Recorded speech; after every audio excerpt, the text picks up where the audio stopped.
We are back with another live edition of North American Harness Update.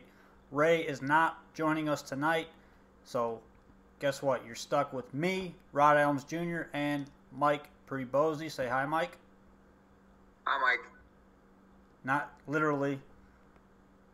Anyways,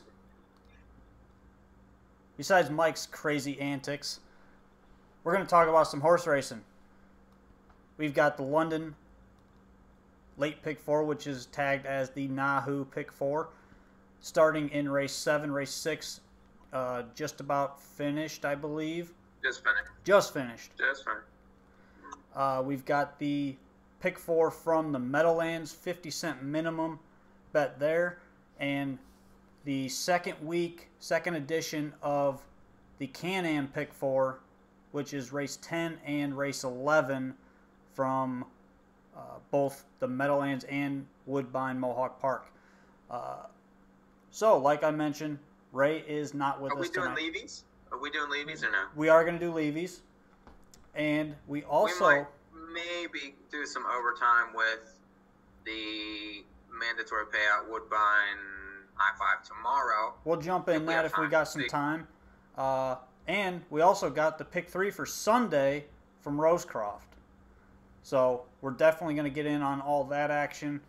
And we're keeping an eye on Yonkers because I am in a dogfight contest with Garnett. And right now I'm ahead 3-2 with the pivotal race coming in race 7 with the matchmaker. So I'm going to have to keep one eye on that. Battle Royale. Yeah. Anyway, we've got...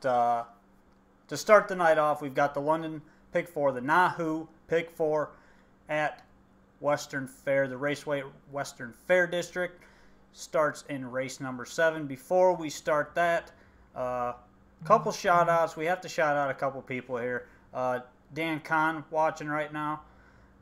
Terry Wilson, Mark Anderson, Shay and Jordan Sumner, who I just beat on Tuesday in another handicapping challenge. If you want to challenge me at Western Fair, please feel free to shoot me an email. If you want to challenge Mike, I would challenge you, but I would embarrass you. You wouldn't. I would. If you want to challenge Mike at Woodbine Mohawk Park, send me an email. I'll get it hooked up. And if you beat him, I'll give you a quarter and a t-shirt.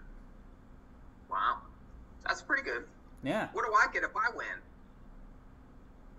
Good job. Oh, well, that's junk. Good job doing your job. Good job doing your job. 3 straight top pick winners at Woodbine on NAHUPicks.com. Bang, bang. Your boy. Russ Adams, he wants to challenge Temperamental Hanover. Oh, okay.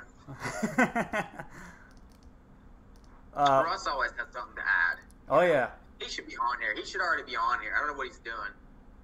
Russ is busy. He's got handicapping tournaments this weekend. Oh, well, I'm sure he's a 1 to 5 favorite in those. No, Dan, not a quarter ounce. Just a quarter. Well, that's legal in some states now. Yeah, he lives in Canada, so it's always legal there. Well, I think that's very legal in Canada. Yeah. Anyway, we have to jump in to the NAHU Pick4 at Western Fair District as currently an inquiry in race 6, so we've got a little bit of time there, but we're going to jump right into it anyways, get things rolling there. Starting race number 7, which is the very next race coming up, filly and mare, 15,000 claiming for non-winners of 30,000 lifetime. Got a full field of 8 here. I thought this race was a bit chalky. Mike, where'd you go here? I only had 2 horses, and I settled on the 1 and the 4. I think the 4 is extremely obvious. Lovey Park, 2 straight wins, and both on the engine for that Neil St. Louis connection, who was currently 29% at the meet, and just seems to win with almost everything they put on the track. Bang bang. Draws well enough, and I think should control the race again. But I'm also going to use the 1, Salzburg Bailey, who I think could get the pocket. Really no chance last time. Shepard, Travis Henry, 2 back, just missed. While 1-2 on the front end, just got picked off late at Flamborough. Prior to that, 1 at a decent price on a good track. This horse has been in the exacta, 4 out of the last 6 races. Tough trip last time. I like the rail draw. I think it gets a little bit of a setup. Should be in the pocket. Any kind of room late. I think this horse is viable, and I think it's got to be those 2. I'm not crazy about the 8 in the race. I just don't know, how she gets a trip. I feel like she's going to be overbet with that morning line, and I'll play against. So I'm 1-4. We're kind of on the same page. I added 1 horse there, but the 1 Salzburg Bailey, this is first start for Shepard, so I think that alone makes the horse a play. She gets the rail. She's got early speed, and like I mentioned in my comments on NAHUpicks.com, she's missed about 3 weeks in between starts since changing barns. I'm thinking maybe Shepard's made some changes with this one, adjusted a few things, and we should see her get back on track after that pretty rough mile last time out. So that's why I use her. The 4 Lovey Park coming off of 2 straight wins, one that's a must use in my opinion. Her form is as good as anything else in here right now, and yeah, I think Mark St. Louis is probably going to try to fire again. And then the 8 Dynasty Sealster, who is easily the best form horse in the race. The second tier doesn't really bother me. She's very versatile. 1 on the front last week, 2 starts back, had the 8-hole, and came from off the pace, just flipped out of a blind switch 3 deep and went by him at the wire. So I like that one. I think that one's probably going to be the favorite. I am 1-4-8 there. Leg number 2 is a filly mare 15,000 claimer for non-winners at 80,000 lifetime. And here you got another full field of 8.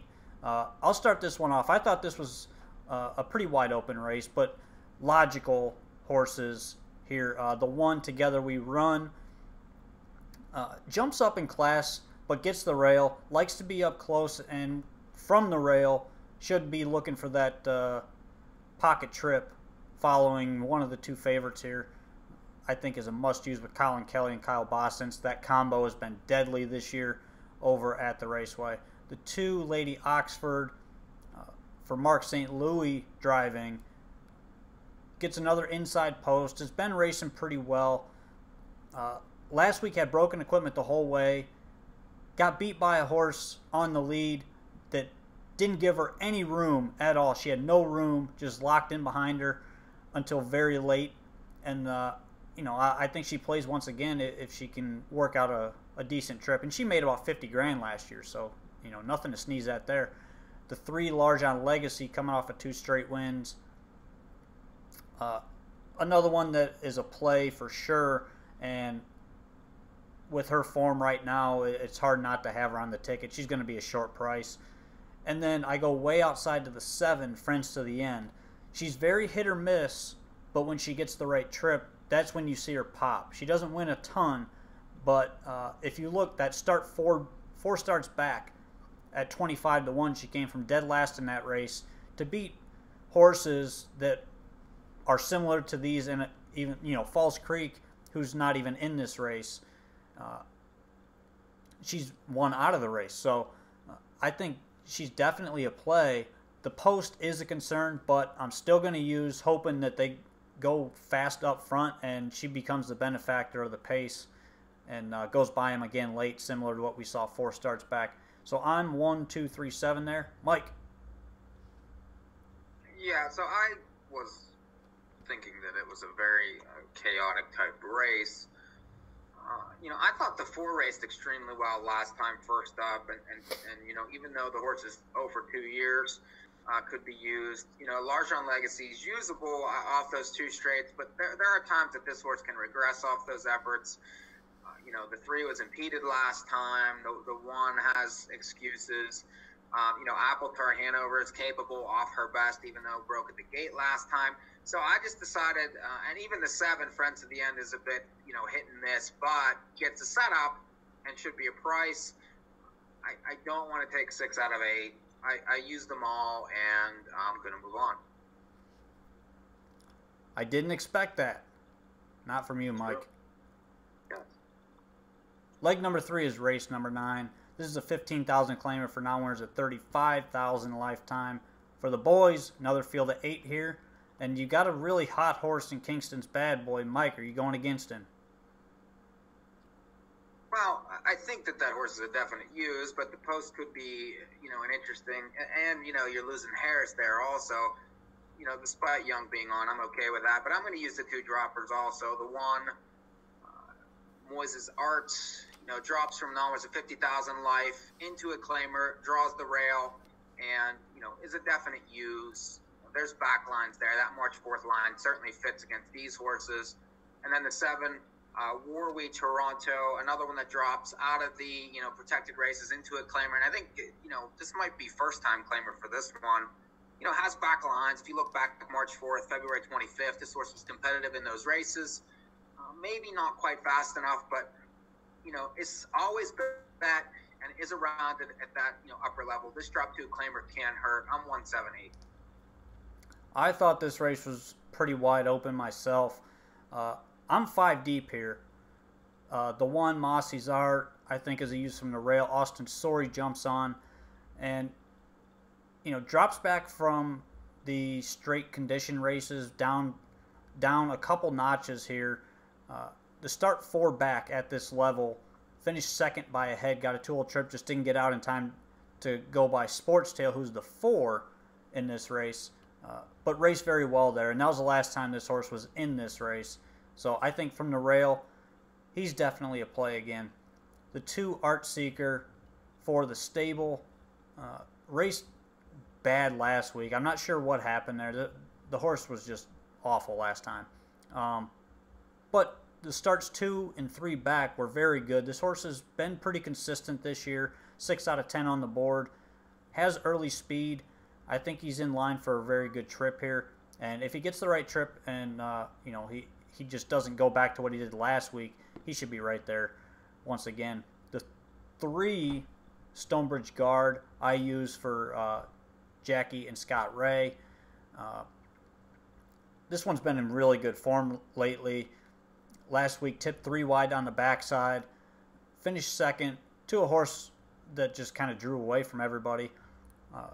Tough one not to have on the ticket after facing that one. Another one that's in good form right now. The 4, Sportstail, I think is pretty decent value in this race. Travis Henry stays on for Borgalt, sorry. He's an off-the-pace type, but he's going to be able to get a nice trip here following live cover. Likely going to follow the 3 the whole way. If he can get drug up enough, turning for home, I think he's got a shot to go buy him late at good value. And then down to the 8, Kingston's Bad Boy is the obvious one, coming off of 3 straight wins. And the 4 start back was only beat a neck. The only issue is this horse is only winning on the front end, and he's got the second tier. So Scott Young somehow has to get this horse out and moving and into the outer flow early to try to swoop him and get to the lead by the quarter pole. I'm going to use, just because it's hard to dismiss the form, but I'm not keen on this horse winning this race tonight. So I'm 1, 2, 3, 4, 8 there. Final leg, race number 10, $7,000 claimer. And I thought this was probably the chalkiest race of the night, or of this sequence anyways. I went inside. The 1, Rockstar's Megastar, has been in great form lately. Gets the rail. Scott Coulter jumps on. That's never a bad thing. And he's got enough early speed. He should be able to pocket up here and just sit there the whole way. If the trip works out like I think it would, then he's got a shot to win this race late against the likely favorite. The 2, who I'm also using, Spider-Man Hanover, is probably going to be cutting the fractions, coming off of 2 straight wins. The last one was very, very good. He goes to a new barn tonight, going from Herbert Howland barn to the Ray barn. A must-use with a trainer that's batting .422 right now.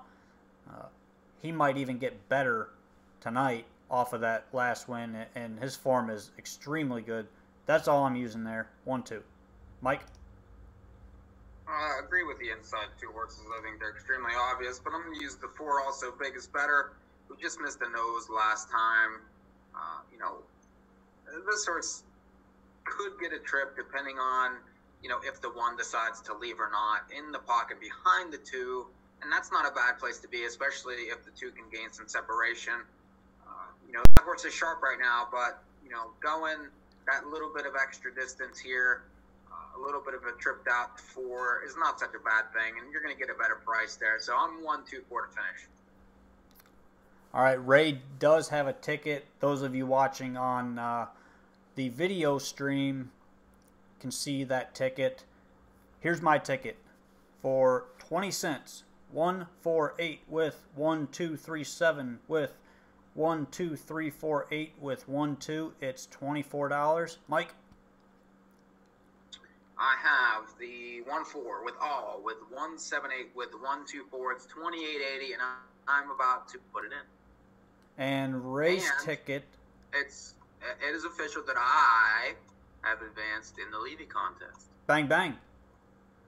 And so what that means is a little side bet that we have with Garnett. He's going to cut a little NAHU promo. He's going to get a little NAHU T-shirt, and you know, have a little profile picture change here for a couple weeks. So I can't wait. That ought to be good. It took a while, but I got there. We got there. But we do have to say, because Garnett's our after this real quick, Ray's Pick 4 ticket at Western Fair, 148 with 234 with 178 with 2. That's Ray's ticket. We do have to say, Garnett put up a good fight. You guys battled. That was, you know, you had your little side bet there. It was a good battle the whole way. Last week, you guys, the reason it went to tonight is because those that don't know what we're talking about, this is the driver or the Levy tournament bracket. Yeah, March Madness at Mike and Mike that they do every year. And this week, it was the sweet last week. This was last week. Yeah. So this was the second round last weekend, and Mike was facing Garnett Barnsdale, and they ended up tying for the Levy races. So they had their tiebreaker tonight, and Mike just pulled off the victory over Garnett. Luckily, and let's see, Michigan State just beat LSU. What's the North Carolina score? UNC's getting crushed. Oh, that's bad. Bang, bang. And that's not England. So now Mike moves on to the Sweet 16, where tomorrow night is the Levy at Yonkers, which we'll talk about. Who do you face tomorrow, Mike? I'd have to look because I didn't look too far ahead. I didn't even want to know, but I posted my picks on my Twitter page for the Levies tomorrow. If you're interested, you can check that out. I'm a little chalky though tomorrow. It just doesn't. I was a little chalky tonight too. Yeah. But it is what it is. I mean, it's you know, they tend to once in a while you get some upsets. I mean, there are some upsets. There were some nice upsets last week. A lot of my alternate picks were winning and paying decent price. So tomorrow I face. After the break. Do you see how you see who I'm facing tomorrow night? Who you got tomorrow night? Is it Givner? Givner, me against Derek Givner. Well, how about wouldn't it be nice if you had in the final 8 me and you, and we're on the separate sides of the bracket, so I think we can run this out and just face each other, and then we'll just hold the trophy together. We won't even have to battle it out. But just we will. Hold the trophy and put it up on the website. But we are going to battle it out if we get that far to face each other. Oh, okay. Oh, because what? Because you think that you're going to win? Yeah. I've had the highest combined score for 2 weeks. King right now. 2 weeks. That's what I think. I'm offering you a draw already. You know who had the highest final score? Does that matter? Yeah.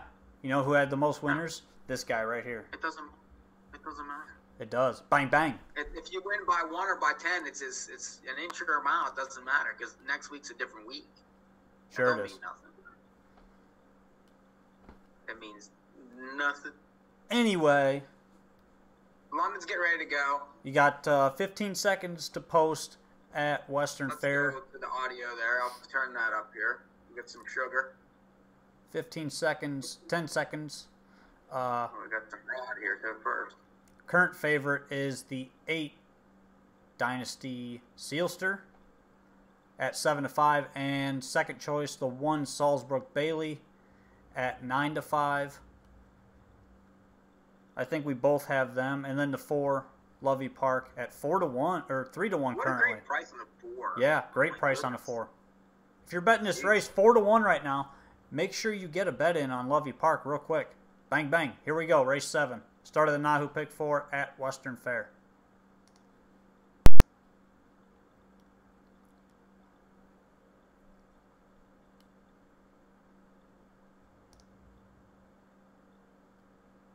Where's the audio, Mike? I have it cranked. Okay. We can't hear it. I'll turn mine up. There, rough Lovey Park leaving on ahead of their Salzbrook Bailey. Along the inside, coming through best of all, Salzbrook Bailey is leading. Look at the slide in for second. Lovey Park, and she has found a 2-hole ride. It's Dynasty Sealster away in third. Traveling fourth as they straighten for the backside. If you knew Susie, fifth best away. We've got Emotions. Then came Edam's Payday, Edam's Trauma, trailing I'm Rylan. Single file by this quarter mile, 28-3 for a fired up Salzbrook Bailey. Going out for the new connections, Lovey Park will trip out tonight in second. Dynasty Sealster already thinking about it third, trying to flush cover here fourth. If you knew Susie. Angle to the outside and fifth was Emotions. Edam's Trauma getting underway off the back end. Just over a lap to go for an unchallenged Salzbrook Bailey. Continuing second, Lovey Park. Dynasty Sealster holding third. Emotions on the outside and fourth. The half just a minute. And 4/5. Salzbrook Bailey, the one to take down. Lovey Park continues to be second. How about Emotions? Rolling up now. Emotions came on to grab the deuce with 3/8 left to go. Salzbrook Bailey on top. Emotions at 40-1 is right on the number pad of the leader. Lovey Park still up there in the top 3. Dynasty Sealster knifing through. She's fourth, fifth and in. If you knew Susie out there in sixth, we've got Adam's Trauma. 3/4 teen and beamed in 1:30 flat. Salzbrook Bailey still there. Emotion still coming. Out there in third, Dynasty Sealster. If you knew Susie at 24-1, she's getting involved late. 1/8 of a mile left to go. Still on top, Salzbrook Bailey, though. Here comes Dynasty Sealster, unleashed for the razor. Dynasty Sealster getting the job done. Second best, Emotions. Then it was If You Knew Susie. Edam's Payday to round out the superfecta. 2 minutes, 2/5. So we got a 6-5 favorite there in Dynasty Sealster, who looked like the favorite, I thought, and looked like the best horse, but not a lot you can do there. I don't know. Wasn't too interested there, so I'm out. But I knew that when the 3 was as live as it was at 40-1, that the 1 and the 4 were not getting anything there. Now that race kind of got jacked up a little bit with him coming first over and hanging in. I mean, the horse raced great. Oh, the 3 raced very well. The 4 was terrible. I mean, that's just no question. Yeah. But we can move on now. There's 10 minutes until race 7. So the 6th race just finished over at the Meadowlands. Pick 4 starts in race number 8 over there. And we've got tickets for that too, in case you were wondering, which we always do. By the way, our Pick 4's, Mike has hit 2 weeks in a row, totaling about $1,500 in those 2 tickets. 16. 16. My bad. Don't be short me. Whatever. 60. 15 and change. We'll just call it 15 and change. All right. Anyway, Mike's hit the last 2 Pick4s. Well, he hit the Pick4 at the Meadowlands 2 weeks ago that paid just over $1,000, and the Can-Am Pick4, or was that 500? And then the Can-Am, that was 1,000. The Can-Am was 500 and change last week. So that doesn't matter. We need to focus on this week. This week we're trying to hit all of them, all 3 of these Pick4s that we're doing tonight.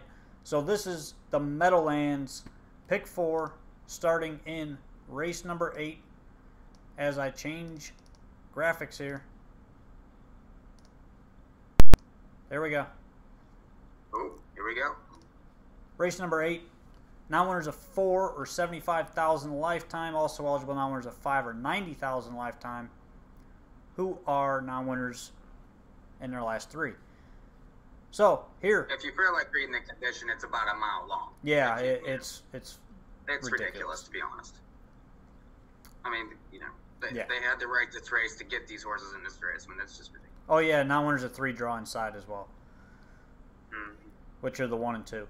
But outside of the condition, this is a trot race, field of 9 here to start the Pick4. They should name it the NAHU Pick4, I think, as well. But they won't. But no. Mike, start us off here. What do you like? Tell us why. Well, I'm short in the race. I do think it's not easy, but the 6 You Need Stones is pretty obvious. If you look at backlines in December, this horse was racing very well. Non-winners of 3, non-winners of 5. Caught a sloppy track here with Yannick on December 28th and just missed. This is Burke. Tyler Buter gave this horse a trip around the track last time in this condition. The horse got the front, but eventually got tired. Tighter now, Yannick now, favorite now. But a must use.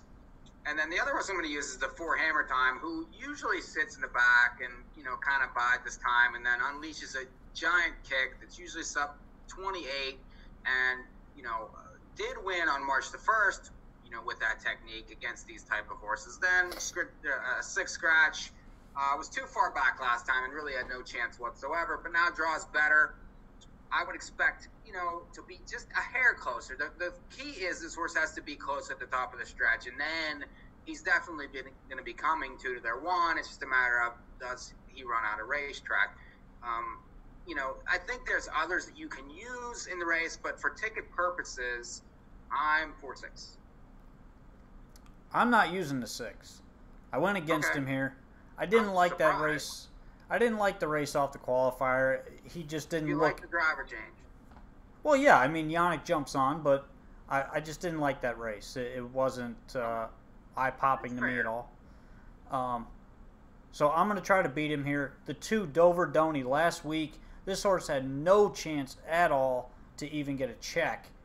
He was extremely far back. He had poor cover in front of him when he finally decided to pull.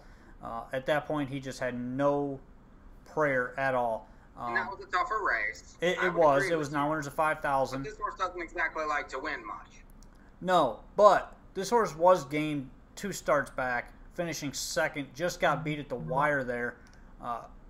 I think it is a definite play here, dropping back to the condition races, the non-winners condition races. But like you mentioned, 27, and you're going to get 3-1. Well, yeah, that's what I was saying. He doesn't win much, but he draws inside. I like the post shift from his last 3 starts. He's going to be right there. If he wins, then I think he brings fair value here. The 3 Lucky Sheila. Last 2 starts have been really good, sitting up close, racing against the same class. Last week got beat to Bizet, who basically just dominated. Has been dropping down in odds as she's been getting better. And, I like the form. 3 of the last 4 has hit the ticket outside of that break 3 starts back. Likely would have been right there again. But, if she stays flat, she's right there. I like the post here, and I like this spot. So I'm going to use her as a nice price play. And then the 4, Hammer Time. I really don't have too much to add there, but last time, this was another one that was in a terrible spot. They came home in that race very well, and she just couldn't make up any ground on the leaders because they just kept going up front. So if you look at the chart of that race, there really wasn't anybody going by anybody because they just kept going. So I'll throw on Hammer Time, likely going to be the second choice here, and I'm going to try to beat the 6 and You Need Stones. We'll see if the plan works. 9th race. Now winners of 6,000 last 5 on the trot. This is a full field of 10, and for me, I'm going to the middle of the gate here, kind of. The 3, Torkel. Dave Miller in his first night back at the Meadowlands this year. This one comes off a qualifier after missing about a month after 2 straight breaks. Go back to the line at the Meadowlands back on January 4th and non-winners of 11,500 last 5. Source finished 4th, got beat 3/4 of a length there in 155. And you look at this field, there's really nothing in here that is as good as that horse was that night. And then went to Yonkers and then started breaking. If this horse is ready, tight enough, I think this is probably the best value play of the entire sequence. The 4, Dawson Springs, jumps up just a notch here, but I think fits well based on the 2 of the last 3 races. Last week, sat in the back, came flying late for 3rd, raced pretty well there. It was a good confidence builder. And then you look 3 back, raced well against cheaper horses, but ended up winning that race as a 2-1 favorite. Raced very well, I thought, and fits well in this type of group. This is a soft non-winners of 6,000 last 5, I think. And if he can work out the right trip with this horse, I think he's going to be coming late and should be heard from with his good final panels. And then the 5, Shady McCoy. This one's an obvious use for me. He's usually not in this low of a level. Last week was charging late with Andy McCarthy driving. Eric Abatella jumps back on this week. I think we're going to hear from him. He seems to be coming back into his prime form again, and he's just got to be in the right spot as well. He should pounce off cover here and look to go by these things late. He's got a nice late kick as well, as long as he can stay covered up for at least the first half. So I'm 3, 4, 5 there. Mike. Agree on the 4 and the 5. I think that they're fairly obvious. I mean, the 4 had little chance last time. Kind of rode the rail. Things opened late. Arrakis dominated that race. Miami sort of sat around there and picked up pieces. But this horse lacked room, shot up the inside to be 3rd, and looked live late to me. I think that horse is an interesting price play. Shady McCoy was misdriven in the same race. Really, wasn't asked to go until it was too late, and Arrakis had already gone away. So I think you can use that one. But there's other ones in here, like the 2, Cash for Gold. This horse has a ton of back classes, made $280,000, used to race at Mohawk at the upper levels, and, broke from the rail last time at 1-9 at Yonkers. Okay, fine. Just throw that out. Back to the Meadowlands, where the horse was racing well enough, numbers of 3,500, numbers of 5,000. This horse doesn't have a class issue. This horse has antic issues. The class really is no problem. It's just a matter of, is he interested in going? And he's over his last 11. I get that. He's 8 years old, but he can pop in this race with a trip. He's certainly capable.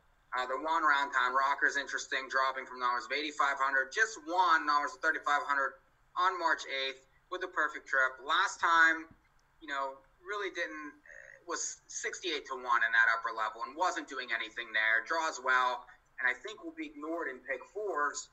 And then the 9, Swan Credit, comes off the claim. This barn is sharp with claims. Callahan sticks. This horse was first up last time against Arrakis and wasn't winning, but fits at this level. And I would say would be forwardly placed with Callahan and the new barn. I think that one to use also. So 1, 2, 4, 5, and 9. Leg number 3 at the Meadowlands. in the pick 4. This is a filly mare. Numbers of 17.5, last 5 starts, also eligible, all kinds of other crap. And this is leg 2 of the Can-Am pick 4 also, so pay attention here, because we're going to go over this race once. We'll briefly touch on the horses we use again for the Can-Am. But, Mike, start us off here. What do you like and why? Well, my ticket's a bit different with both these tickets, just because of their different models and things. But I like 3 horses in this race. The one, Truth and Liberty, 15-1 morning line. This horse, if you remember last year, got very good right around this time at the Meadowlands and was racing at upper levels very well. Simons is in the drive now. This horse kicked 26-3 last time in a 50-1 mile. I don't think they're going to go that fast in here. Draws well. It's hidden with that 15-1 morning line. Really doesn't look great on paper, but look at last year: 7 wins, 8 seconds, 8 thirds, almost 120,000 made. He fits, or she fits, and I think that if she gets away from the gate and is driven with any sort of aggression early, that she could fly by these late. So must use for me. The 2, Slick Artist, cut it out last time, and was 4-1 after 2 back, kicking home 26-1 to be 3rd versus similar. This horse has a lot of back class also, was racing at preferreds at Yonkers and upper levels. Draws well, should be able to use that speed again to get an early spot. And I think could be in play if they can beat the 9, Oceana, whose 3rd back has won 2 straight. Won here March 15th, numbers of 11.5. Then shipped to Yonkers, drew inside, and crushed at 1-9. Now it's back. Post is an issue. Could end up first up, second up. I'm very curious to see the trip for this horse, because typically doesn't necessarily leave early, and I think that could leave her a bit vulnerable. I'm 1-2-9 now. If in the Can-Am pick 4, I'm also going to use the 4 horse whose 3rd back gets David Miller, and also has some back class. But for this ticket, I'm 1-2-9. We're a little bit different here. I didn't use the 1, but I do use the 2, Slick Artist. Moved first over last week into a quick second quarter, and that was against the headwind on the backside. I think that race was solid, coming off a start 2 back where she sat the rail and closed up the inside race very well there against similar company. I really like this horse's form, and another good draw. This horse should be close once again, and I think offers fair value here. The 5, Believe in Me, for Pelling and Eric Carlson, has been top 2, 3 of the last 4 starts, and loves the Meadowlands. I mean, this is a true Meadowlands horse. She's just now showing it, but racing against this type of company, 3 back, she was first over, raced very well, finished in second there. He beat a length. Got a nice setup last week, couldn't finish the job, but that was against Diva's Image, who is obviously tough, and I think maybe the setup is going to work out for this horse tonight, and if it does, she's going to be the price or the horse to beat, in my opinion. The 7, K's Delight. This one's got some back class. About a minute to London. I'm just letting you know. Okay. The 7, K's Delight, comes back over from Yonkers, and now winners a 30,000 company and the preferred last 2 starts. Before that was beaten now winners at 20,000. I think with this horse's form, as long as she can work out the right trip, she's going to be right there late. And then the 9, Oceana, is going to be the likely favorite, coming off of 2 straight wins for Cleary.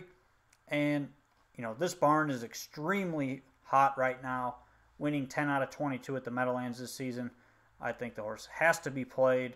The price is going to be short, but still a must-use here in leg number 3. We got 30 seconds to race number 8 over at Western Fair. Current favorite at 1-5, Largent Legacy. What do you think of that price, Mike? Complete insanity. I don't understand it. I feel like the 4 is definite value at 37 to 1 right now. I took all in the pick 4, so obviously I didn't think 3 was 1 to 5 in the race. I don't really understand this price, and I am going to take a little flyer. Oh, the 4 just went to 12 to 1 from 35, so I think the 4 is worth a little. I mean, I don't know. That's just too big. That's too big a price. Well, what are you live to here? Nothing. I'm out. Oh, you didn't use the 8 there. No, I didn't. I just went cheap. Junk. Yeah. I'm live to 1, 2, 3, and 7, hoping for some antics up front and waiting for the 7, Friends to the End. Currently 9 to 1 on the board as it's post time. They're heading to the gate. Largent Race 8. Legacy, Bryn Baroness in the center, then Apple Tart, Hanover, Zarkana, Friends to the End. For 7 noses all on gate. 1 trailer, Lady Everlong. 8th out.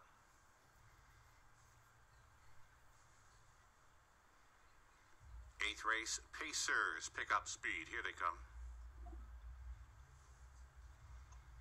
Off and pacing. Together we run along the inside, though Lady Oxford up and at her early, and from the trailing spot, Lady Everlong just took 3rd as they battle through an opening 8th.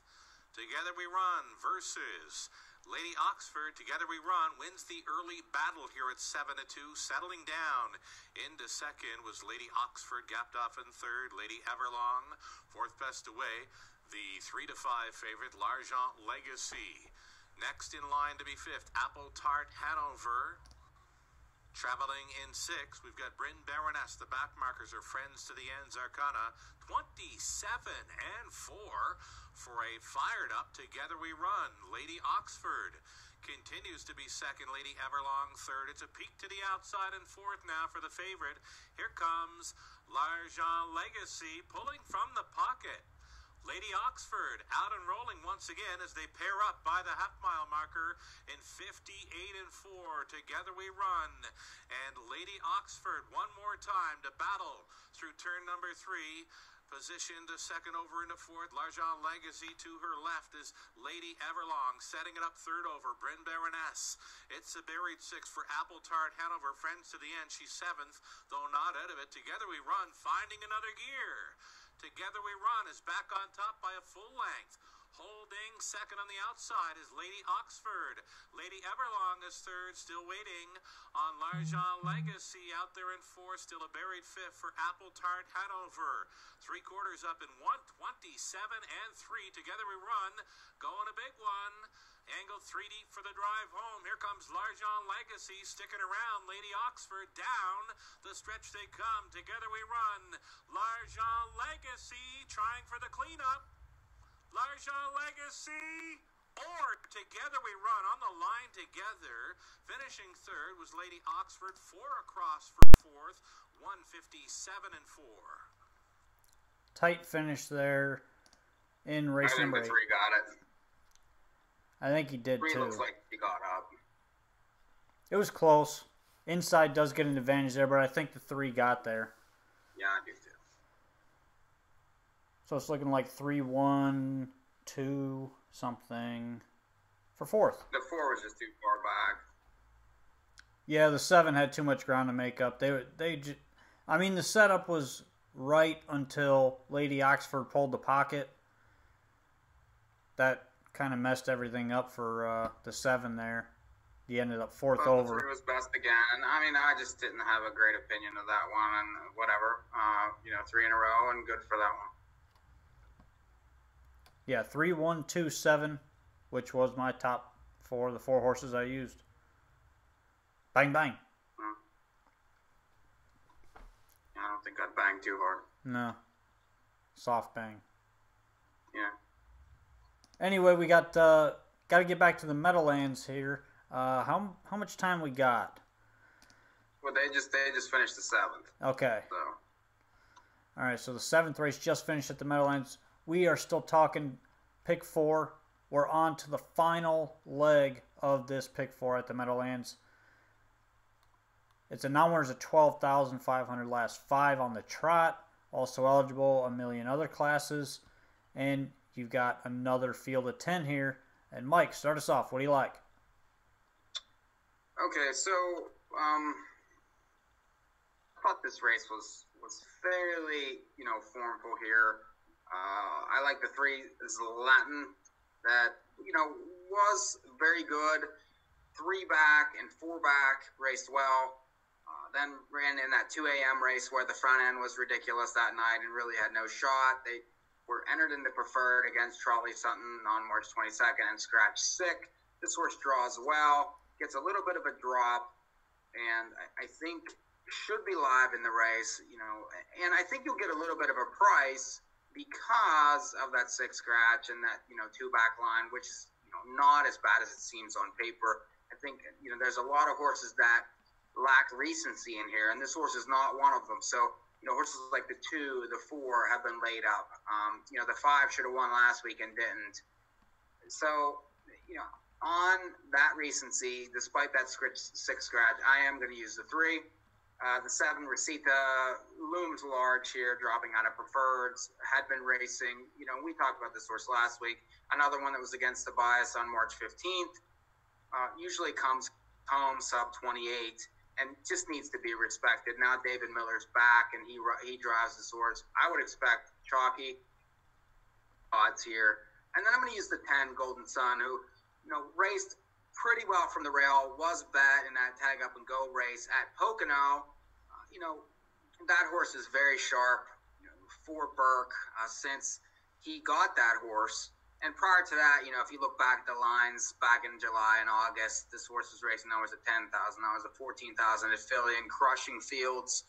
Won 6 times last year, almost 80,000.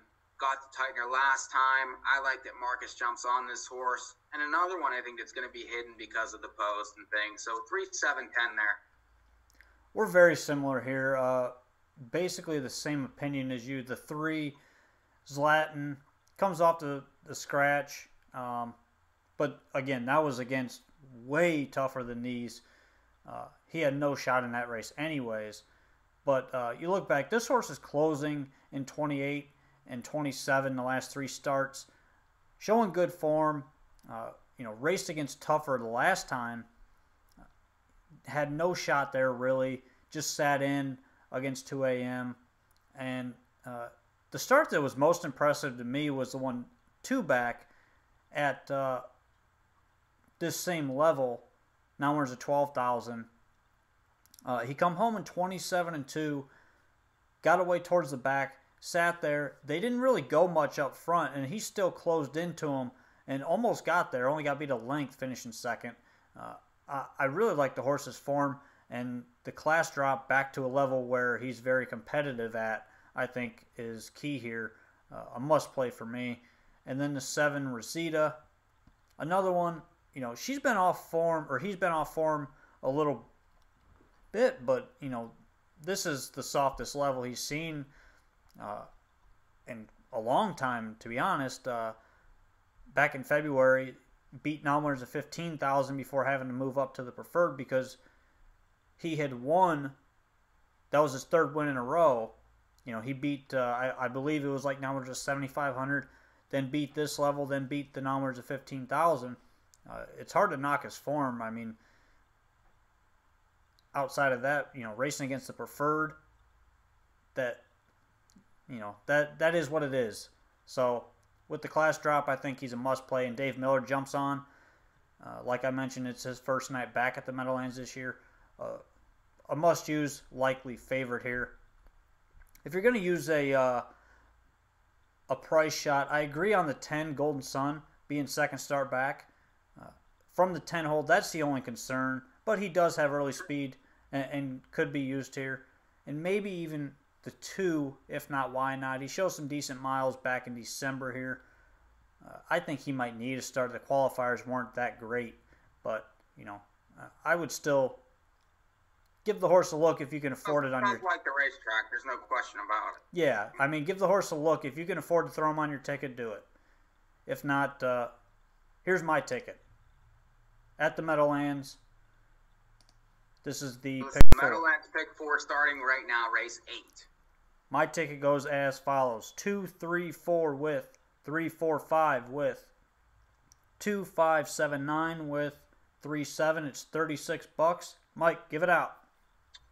4, 6 with 1, 2, 4, 5, 9 with 1, 2, 9 with 3, 7, 10. It's 45. I punched. And Ray's ticket is 3 with 3, 4, 5 with 2, 5, 9 with 2, 3, 5. It's $13.50 for 50 cents because Ray is extremely cheap. Well, Ray did the analysis too on NAHUpicks.com for the Meadowlands tonight. So if you're looking at the stuff, that's all Ray stuff tonight. Ray does analysis at the Meadowlands every Friday night. I jump in and take over for Saturday, but we've got once in a while I'll jump in and do one if the guys kind of miss a week or something. I'm capable of writing it up too. And Mike puts his 2 cents in once in a while. Yeah. All right, we got that out of the way. Big tickets, though. Yeah. So, $846 live out of the roughly $9,500 NAHU Pick4 pool at Western Fair after 2 legs. 2 legs left. I'm 5 deep here. I got over half the field. So Woodbine's going to race 8, so we have a little time before the Can-Am, which we talked about 2 of those races already. Yeah. We can jump into that. You want to jump into that right now? We could talk some Levies too. That's another thing we could do. I don't know how much you looked at it. Yeah, we can go. Let's go over the Levies real quick because I thought they looked pretty chalky. But we're going to talk about them here quickly before we jump into the Can-Am for tonight. Because we got about 40 minutes or so, about 30 minutes until the Can-Am starts. And we briefly did half the ticket already. So let me find my Yonkers book here. There we go. 5 divisions. 5 divisions of the Levy for tomorrow night at Yonkers. And the first division is race number 4. And this one's highlighted by Beckham Z-Tam from the Rail and Endeavor. I personally think that one of those 2 horses should win this race. It's hard for me to go against either one of them in the top 2 spots. I think they run 1-2 here. Which one you think wins? I'm going to try Beckham Z-Tam with the post shift, moving to the Rail. Jim Marone Jr. jumps on. He's coming off a good second place finish. Got beat ahead last week. He ended up 3 deep down the backside. You know, just had too much ground to make up. It was pretty quick fractions in there. But, again, you can't really make up that much ground at Yonkers and expect a win. So, I thought it was a good race with the Rail. We'll see what Jim Marone Jr. does. I think he's going to fire. Hopefully he fires and he can just sit inside instead. But, again, Tim Teacher did take the 4 Endeavor. He raced Giant first over last week. He moved and went right by the horse on the lead. But that horse just quit. I mean, he stopped bad on the front.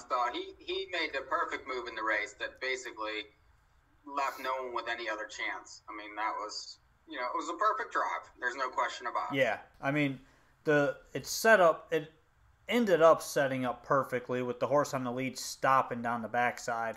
And he kind of just blew by him with a move with a big brush. And I thought it was like you said, it was the right move to win that race. He didn't look bad or anything. He was running in a bit through the turns, which is a little concerning with the draw outside a little bit. So he's going to have to go wide, I think, in order to win this race, which might not bode well, especially if Beckham Z-Tam ends up on the lead. What do you think?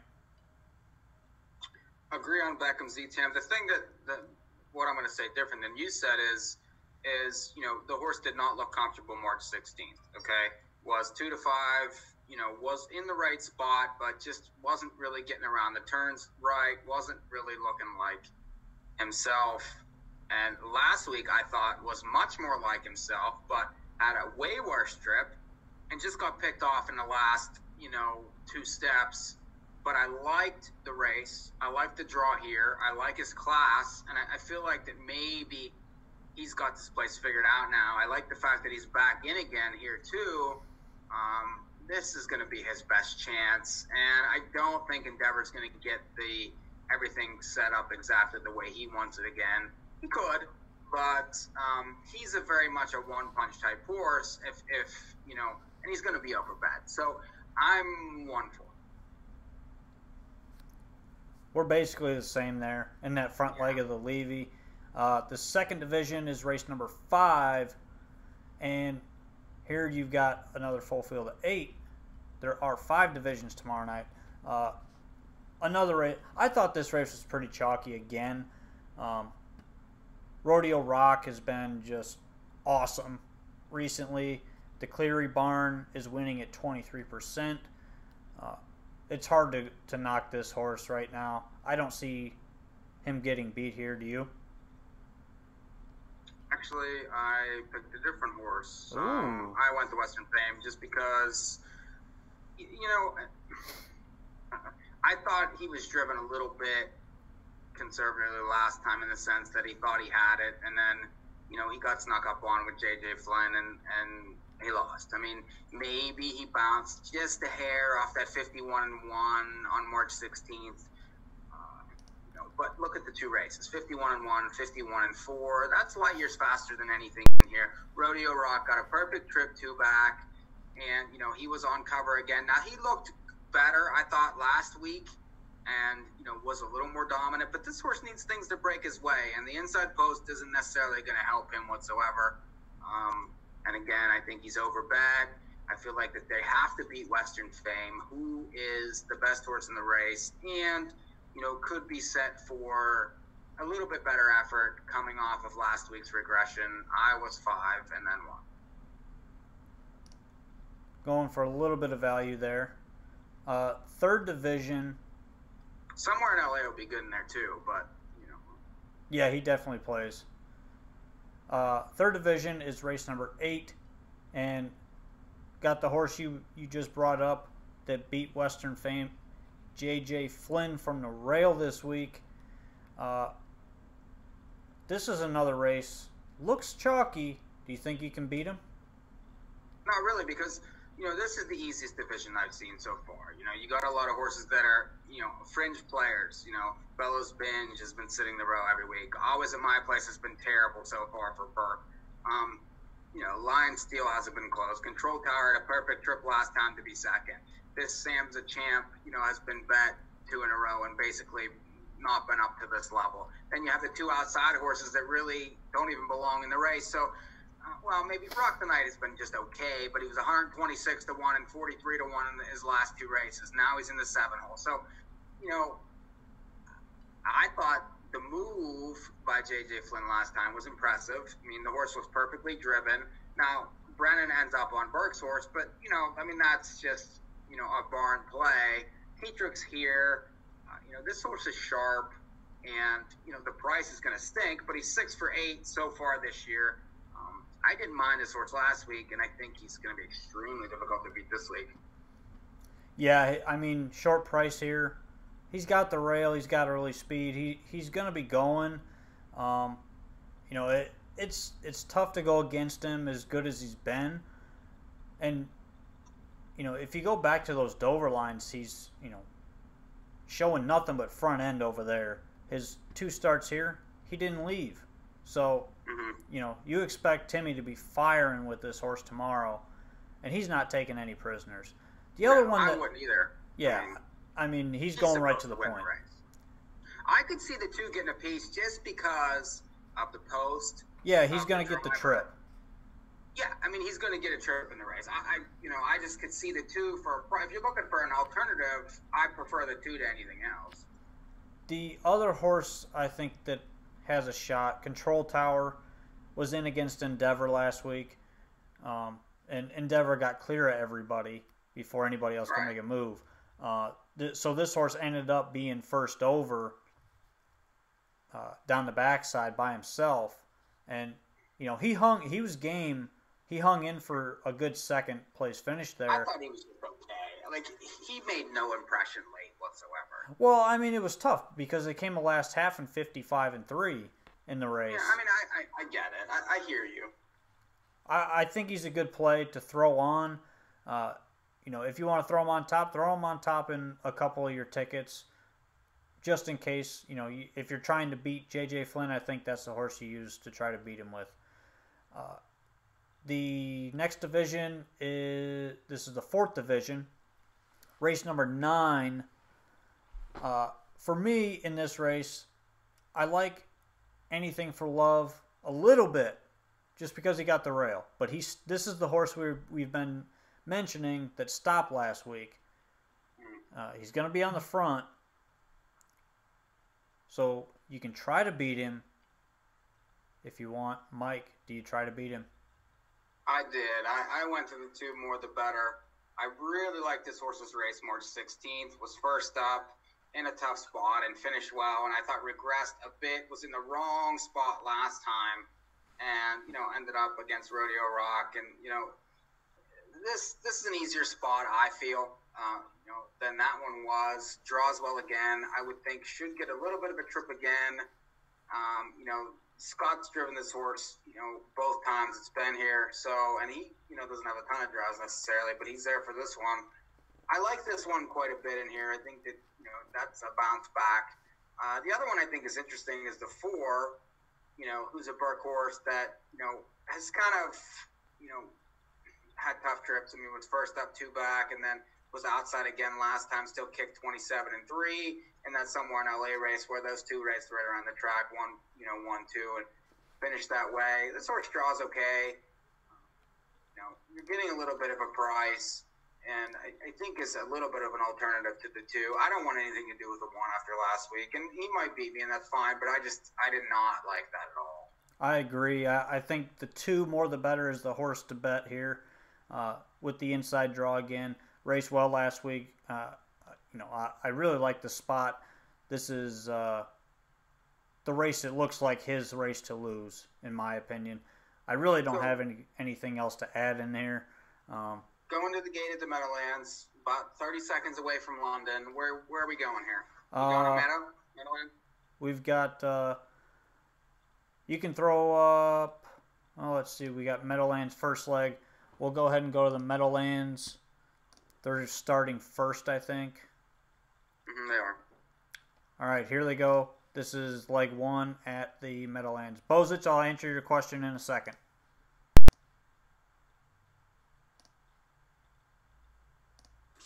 Ready to cross right over to the inside from the far outside. Chief Justice also leaves. Doverdoni along the inside is 3rd now.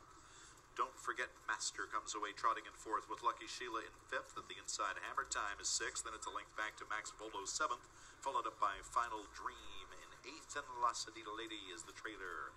They continue around the first turn. You Need Stones leads at a length and a quarter over Doverdoni. Here's Chief Justice and Dexter Dunn on the outside, 3rd, 2nd, and moving towards the lead. They're followed up by Don't Forget Master 4th at the inside. Lucky Sheila is 5th. Then it's 2 lengths to Hammer Time 6th, Max Volo 7th. Final Dream is 8th. La Sedita Lady is the trailer in 9th. 28-3 for the first quarter. Up the backstretch they go. Chief Justice, here comes You Need Stones. Off the inside and moving right back to the top for Gingras. 6-5 favorite You Need Stones comfortably gets back to the top with Chief Justice taking the 2nd spot. That's Doverdoni in 3rd, dropping back at the inside. Don't Forget Master in 4th. Moving around that one is Lucky Sheila from 5th. 2nd over Hammer Time 6th with Max Volo at the inside 7th. Outside Final Dream 8th, and La Sedita Lady is the trailer. Half mile 57-3. Onto the far turn they go. You Need Stones by 2. Chief Justice is 2nd. Here's Lucky Sheila on the outside, advancing from 3rd. Doverdoni 4th at the inside. Hammer Time up on the outside, moving from 5th with Don't Forget Master in 6th. Outside Final Dream 7th. Then it's Max Volo and La Sedita Lady. 3 quarters in 126-2. They turn for home. You Need Stones draws away by 3. On the outside, moving into the 2nd spot is Lucky Sheila, but now Chief Justice resumes his movement inside the third, comes to the outside, looking to move inside of that one is Dover Doney. Meanwhile, You Need Stones is long gone. You Need Stones. Burke and Zingra again. They're opening up by 5 with Dover Doney second. Late close from Hammer Time to get third, but it's You Need Stones to win handily here in 153-3, final quarter 27-1. Now we're going to go over to Western Fair, see where they're at. Middle of the race. Stonebridge guard for the Razor. On down the backside they go. Second and final time. Art Seeker still there. Way up on the outside. Stonebridge guard just came on to grab second. Knifing through between horses. Mossy's Art way out there in fourth. Sports Tail and coming off the back end. Good Eye Hawkeye. 127 and 3. Big time third frame by Stonebridge guard to be on top by 2 full lengths. Way up on the outside to be second now with Sports Tail in between horses. Mossy's Art down the stretch they come. Stonebridge guard getting leg weary here. Stonebridge guard, he needs the line. Stonebridge guard just holding on for a Scott Ray triple. Tight for second. Mossy's Art against Sports Tail also close for fourth. 158-1. Did you see some of that? They almost came together there. That almost got ugly there, Rod. You see that? Yeah, it got a little tight. Lots of chalk everywhere. Chalk at Meadowlands, chalk at London. Let's finish Levy's quick. What was the question? The question from Mike Bozich from Post Time with Mike and Mike. His question was, we've been asking drivers on our show, and I was wondering your thoughts, talking to me. As a driver, when do you make your decision if you're leaving or not? Before the race or as the gate is ready to spring? For me personally, that's a little bit of both. I would either, if you have a horse that you know is nothing but a one-way type that has to leave, otherwise the horse is no good. I mean, the way to go is just go. Even though you might have a horse inside of you that you know is going to park you, you don't really have much choice. You got to go. But if you have a horse that you can kind of wiggle around in the pack, always look around the gate, see what looks like they're going to be trying to go. But all those decisions are split-second decisions, so you have to make that decision extremely fast, and if you make the wrong decision, well, it's too bad. You're likely out of position already, and your race is over with. So now, does it go by feel at all, Rod? I mean, like, say you're in the back of the gate and you feel like, okay, this horse is feeling pretty decent tonight, I'm gonna go. Like, does that play in at all? Oh yeah, especially horses that you've driven before and you kind of know their tendencies. You can feel a horse that you are used to driving. If they feel differently, you can feel that. So yeah, that does play a factor as well. Especially, one horse that comes to mind that I drove. I trained him as well. This was like 6 years ago or so, 6, 7, 8 years ago, something like that. He was a cheaper horse, but he was one, week to week, he was different. 1 week, he would just lay his ears back behind the gate, and you couldn't get him to do anything. He just would not go. You could sit on the rail with him. He'd be running horses over, and you pull him off the rail, and he would have nothing. Just go straight backwards. The next week, he'd have his ears perked up behind the gate, and he would leave out of there by himself, and I would just be hanging on, and he'd clear to the top. No problem. And then, he'd finish top 2. So, you get some of those menopausal type horses with the mood swings. So, yeah, that does play a factor to answer your question. All right, so last Levy and then a break. Yes, last Levy race. This is race number 11. Yes, race 11. Got another full field of 8 here, and I'll start this one off. I'm going with the value play in this race. I love some value to close out the night. I'm going to go with Max Jackpot, the NAHU horse, who we had at 40-1 last year. He never owes me $1. I know that. No, we made a lot of money on him on this show last year. Max Jackpot gets the rail. He's coming off of 2 tough trips. Last week, he had no chance to win that race. They got to the half in 57-4, and he's sitting next to last on the outside, or he was last on the outside. Very little shot to do anything there, closing in 27-2, basically just closing with everybody, and he ended up 3-4 wide turning for home with no chance. And even 2 back, he got away 4th. They won a really slow half, and he come flying for 2nd there at 36-1. Now you get the rail. This horse does have some gate speed. I think he's going to fire as much as he can and try to hang everybody out. They might go a little bit quick early, but with the way a couple of these things have been racing, I don't trust some other horses to even try to leave in here after what they've been showing late in their miles recently, especially against a horse that's been closing in 27 and change every single week over at Yonkers. Take Max Jackpot, take the value play there from the rail. Bang, bang. My thing is, I feel Jimmy draws wide, but he is better than these right now. And he was even better last week after he crushed on March 16th. Now last week was a weaker bunch. There's no question about that. But he did beat Max Jackpot 2 back at 9-1. But look inside. Now, a bit of a legend has been not nearly himself. Winsong Leo nearly fell down on March 16th, and I'm surprised he's even in the race. Rodeo Romeo has been racing well, but was, in a perfect spot last time and didn't go forward. I can see Ideal Jimmy being a little bit, you're going to get a little bit of value here because of the post. Now, are you going to get 4-1 or 5-1? No, you're going to get 2-1. Okay, but why sit at this point? The horse is sharp. He's won 4 out of 5 races, and there's a lot of sitters in behind him. Obviously it depends on what they do with the 5. The 5 could leave in the race. There's no question about that. But I just think that you're going to get a conservative drop on that horse, given what happened to him on the 16th of March. If the 7 clears, they're not going to beat him. So I like the 7 as an alternative. I'm going to use the 3 just because of the draw, and he's sharper than most of these. I agree with you on Max Jackpot in some ways, but he always needs a setup. He needs to find a way late. He's not going to be out there early. He never is. This horse is going to sit and make his move like he always does. Is he value? Yes, but the rail is going to take some of that away, and I'll stick with the horse that's winning every week. I was 7-3. Junk. All right. That's Mike's junk opinion for that race. Max Jackpot's going to win it.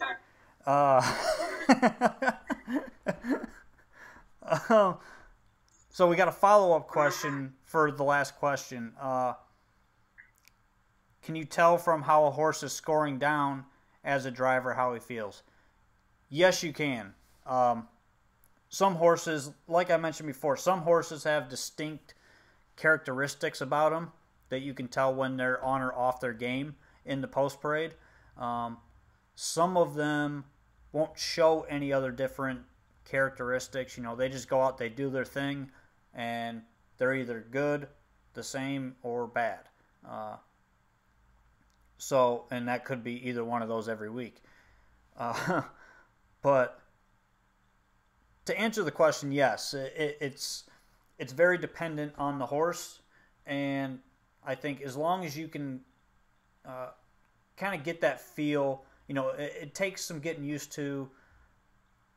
Me in particular, I was sitting behind anywhere from 15 to 35 horses a day between jogging, training, warming up, and driving throughout the day. So that just became kind of normal for me. to be able to feel horses, especially ones that I trained and drove every week. So, yeah, it's definitely something that you can tell as a driver, especially experienced drivers. You know, the top guys, they can feel those horses out in the post parade, which is why some of them you see go right behind the starting gate, following the starting gate in the post parade. Some of them will go right to the outrider. Some will just do circles. You know, those guys, they're all very good at their job, so they know what a horse might need in the post parade to perform well during the race. So that's how I answer that question.